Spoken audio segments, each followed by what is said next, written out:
Welcome back to Insuright Claims Clinic. I hope you would have seen our previous videos. If not, please go and see all our previous videos. We have analyzed various claim cases. In case you have not subscribed our channel, please do so. So today, again, we have one more case with Mr. Narayan. Welcome, sir. Welcome to the Thank you. episode. Sir, recently, as you are aware that we were dealing on one of the claim case, wherein the clients actually 3 machines were damaged, 3 similar machines were damaged, but client got claim only for 2. So I would like to understand, what exactly was the scenario, what went right, what went wrong, why was this kind of issue, why only 2 paid, not 3 machines were paid. Okay.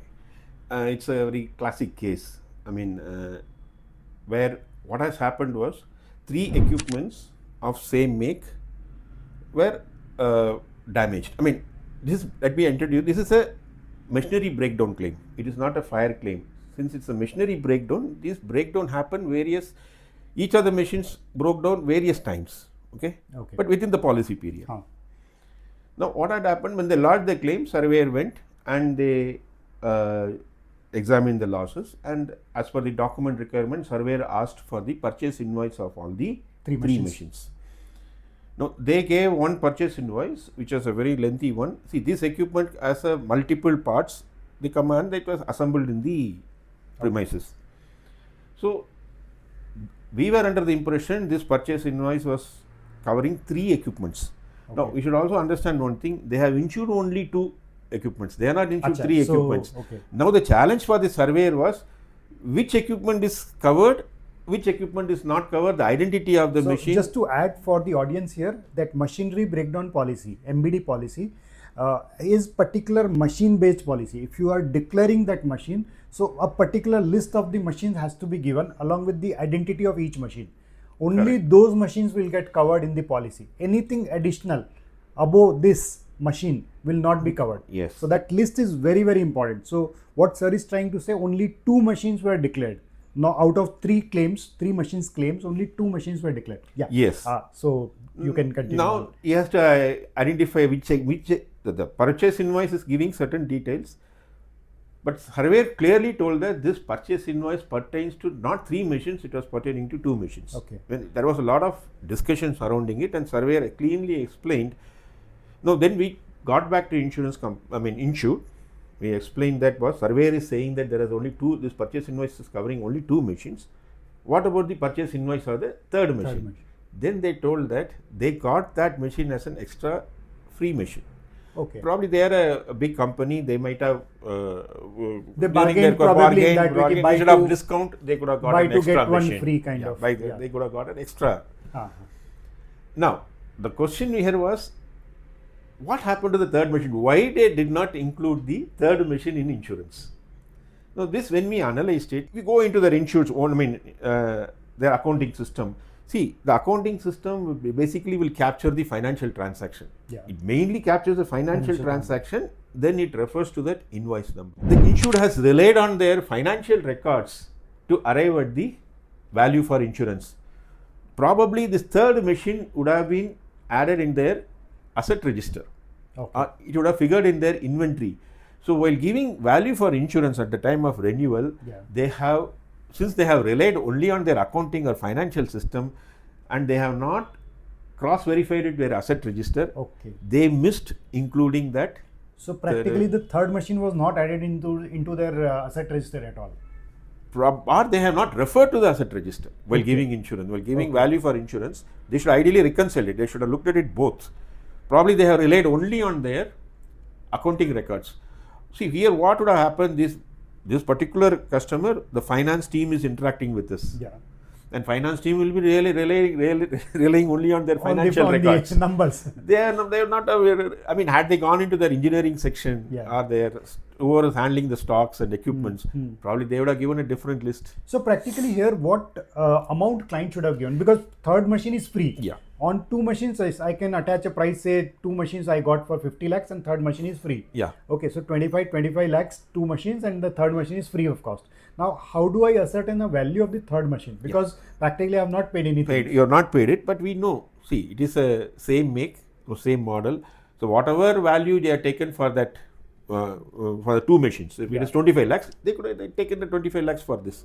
Okay. The logic is this: suppose this machine is lost, totally lost, what would be the amount payable? So even though it's kind of a freebie to me, but it's part of my property today. Yes. So if I'm purchasing a new property of the same kind, Yes. what I would have paid should have been the value sum of this should be- machine. Yeah, for the sum issued purpose. So again, this should have gone as a 25 lakhs machine. 25 lakhs. Now, claim was for 3, but they themselves are declared 2 in the insurance. I mean, for the insurance purpose.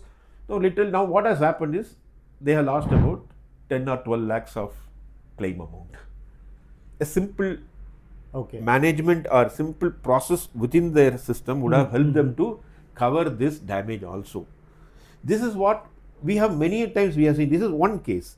In another case, you remember you said I went to a particular factory to reconcile the same machinery.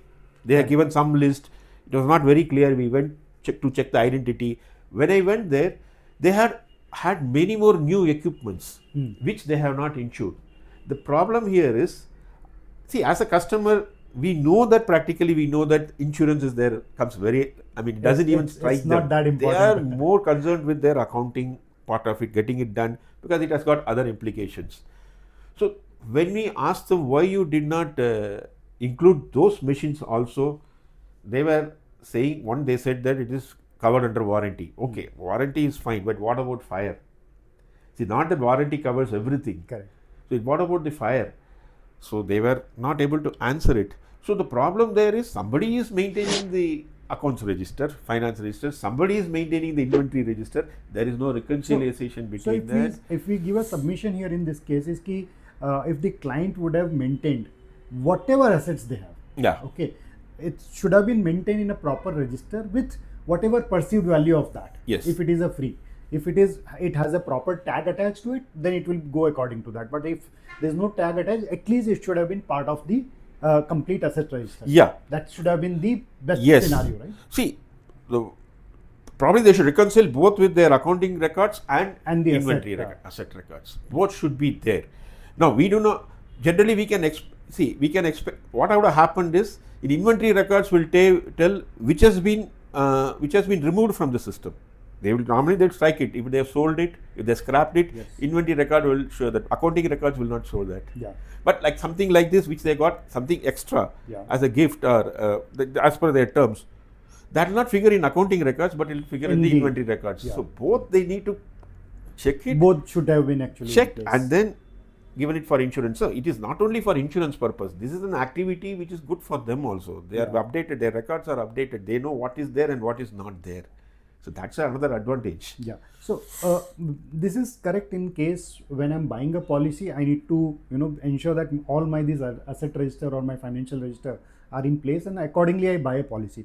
Now there can be many scenarios wherein say after buying a policy, I might procure some small machines. Say I bought a TV for my office, or I bought say I added one more fridge or a DG set or something I've added further in my office or my factory, which I have not declared.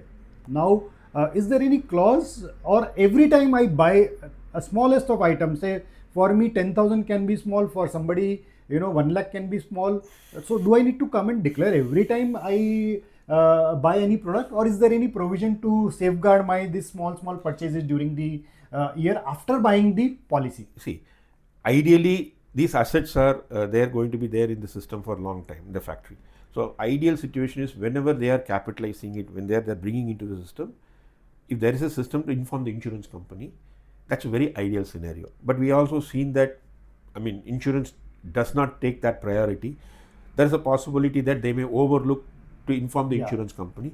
So under fire policy, standard fire and special policy, there is a clause called omission to insure clause, which they take it at the time of the commencement of the policy. They have to purchase that particular cover at the beginning of the policy, where they allow certain 10% or the 15% of the new assets which they are adding into their, which they are bringing into their factory or enterprise, is automatically covered. But this costs an additional premium, and it should be taken at the beginning of the policy period. So this particular 10 or 15% margin will cover such kind of omissions, which Insured doesn't inform the insurance company. Any big purchases they will remember, but as you said, the small purchases they can overlook, like a TV or some kind of a small equipments they may overlook unless their system is perfect. So this is one thing is available under standard fire and special peril policy. There is a provision called omission to insure clause. About 15% margin they get in that. Okay. So under that it will get covered. Any new purchase from the after buying the policy, will get covered here. Conditions. That's great. That's I would say, it's a very good feature in the policy. So that's quite useful, sir. Very nicely explained. What I would request all our viewers, all our customers is, insurance is not a formality. Just don't buy insurance for the formality that I have completed one task which was supposed to be done as a safety. Insurance is a very, very important and required safety for you, for your assets. Anytime you are buying insurance for your property, please ensure that you make a proper register. You take the proper price of each of the item. Value of the item is very, very, very important. Don't try and save few thousand rupees just by under insuring yourself. Under insurance itself has lot of complications which we will cover in any of our further videos. So my request will be, please buy insurance for considering that there is tomorrow claim and what would happen to that my assets. Yeah, I would like to add here, please note that insurance is not a checkbox to be ticked. It is something to be carefully analyzed, appreciated, and then you are taking an insurance. Okay. Thanks everyone for watching the video. You have any query, please comment in the comment box, and please give your feedback. How do you feel, how do you like about the the videos? Thanks for watching once again. Thank you.